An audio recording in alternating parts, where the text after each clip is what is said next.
Yo, what up, friends? Front Office Sports was first to report. Now, this was a couple months ago as well, but we never got new information came out a couple weeks ago. So on this Fox Office Sports report, Fox Sports, there was a harassment lawsuit filed by a hairstylist, and let me get her name correctly, Naji Faraji. And in this 42-page lawsuit, it claims that Fox Sports 1 executive Charlie Dixon, former host Skip Bayless, and current host Joy Taylor, who was suspended for 2 weeks and just brought back this week, they say they were all named as defendants, and the lady who's the hairstylist for Joy Taylor accuses Bayless of years of sexual harassment, including offering $1.5 million for sex, and accusing her of sleeping with other people in the company, including alleging that Joy Taylor slept with the aforementioned executive Charlie Dixon in order to get her place on the morning show that she now runs on Fox Sports 1. So let's go ahead and start off with you, Clubber D. How do you feel about, and my more point in bringing this up is not just how do we feel about Skip Bayless and the situation of him offering that much money if true, but also the power dynamic that exists within companies where women may feel the need to do this, or even feel the need that the want to get themselves ahead. How do we feel about all that? I'm trying to think how when this first came out. Damn it. First of all, she was when this happened, I saw a video of Marcellus Wiley talking about it. He used to work with her, and obviously this is Jason Taylor's sister.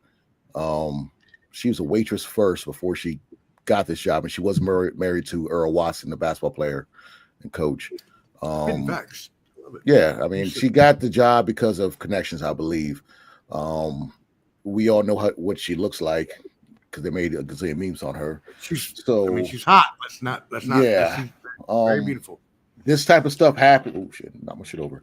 This type of shit happens pretty much a lot of like uniformed jobs, put it like that. I'll let y'all read between the lines on that, but you'll see situations where a supervisor and a woman just starting out could move up in rank doing certain stuff. Sometimes they get caught, like that cop with the 5 black dudes when she got caught, and then dimed out all right here in Nashville. Here in Nashville, that happened. Yep. This type of stuff happens throughout all levels, I feel. And not to say all women or all men are like this. It's just that if you dangle a piece of steak in front of a wolf, he's going to bite it.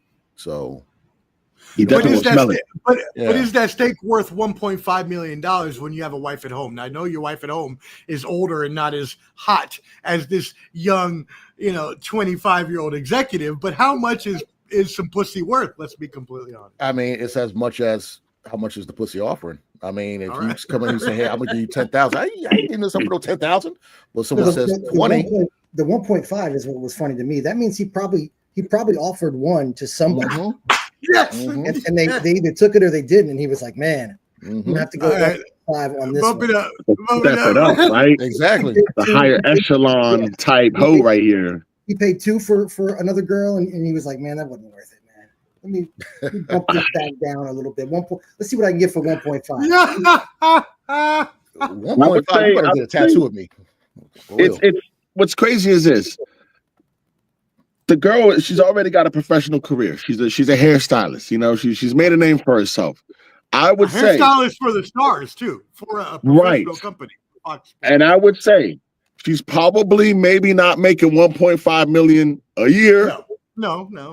But I would say, man, would she have been better off just taking that 1.5 and taking that L on the D? Or was she doing it as an integrity issue? Because she's not getting paid. She's not getting paid, I doubt, 1.5 million for her story by anyone. Nope. You know what I mean? Pajo, you're not sounding very nice right now, okay? You can't subject that young lady to 1.5. Her body is worth more than that. It's priceless, guys. Darn it. You're right. You're right. I'm not going to doubt that anyone shouldn't be paid, but I mean, there are women out here doing a lot more, getting a lot less. if My whole Oprah, thing is, I think the important thing to point out is, regardless of the sexual intention Oprah got behind so it, excited he froze. Yeah, I know. I was trying not to laugh, but Omar froze it in the funniest position. what's more important is that, you know, people do need to be called out for thinking that they have the leverage to just persuade or buy someone. You know what I'm saying? Like, in a sense, it's almost like sexual auctioneering. Yeah. Like, do I have one? Do I have 1.5? I got 1.5. Who's at 1.6? Yeah, right. 4, 10, you know, it's terrible. And what it boils down to, man, is just like, ultimately, if you're a father with a daughter, you got to think, man, like, how would I feel about somebody throwing that offer towards my kid? Like, it's disrespectful, bottom line. You know what I mean? Like Omar said, dude's had a wife, he's been married. You know, the lack of integrity in the people in positions of authority is really the thing that needs to be pointed out. I'm a firm believer that, honestly, you can't even get credibility without doing some pretty heinous stuff today. You know what I mean? It's almost hard to get recognition and keep your integrity. And for those that do, you know, God bless those people. And I hope that whatever their mission is succeeds, because they're behind every corner, man. These people are behind every corner. Well, honestly, 1.5, and at his age, let's be honest, how long is Skip Bayless lasting inside something like that? Like, Bajo, it sounds like you're thinking about it. Like, yeah, no, you're like, contemplating. That's a lot of zeros. that's a lot of money to throw away. You know what I'm saying? Like, you got a wife at home. Yeah, I don't know what. I wasn't there. I'll let the courts figure that out, and if he did, throw him in jail. You know, let it work itself out. I think we all know what's going to happen, though. They're going to slide her. They're going to slide her a settlement check. They'll settle. A little stack to make her go away, and we won't hear any more about this. That's how it works. I would hate to think that this news story somehow amps up her business because it's not on the most positive note. But I hope that she gets something out of this that, you know, makes her feel whole. You know. I don't think that hairstyle is styling hair anymore. Yeah, she ain't styling hair for the stars anymore. That's for damn sure. Yeah, she's at Sports Clips. Right. She's with the average like Joe that comes out of the base and needs a buzz cut. She'll get a nice check. She'd be perfectly happy working at Sports Clips with that check. She's Disney or whatever parent company owns everything. Cartoon cuts on the low. Subscribe on YouTube at Ball and Buds for sports and entertainment live streams and videos. Boom.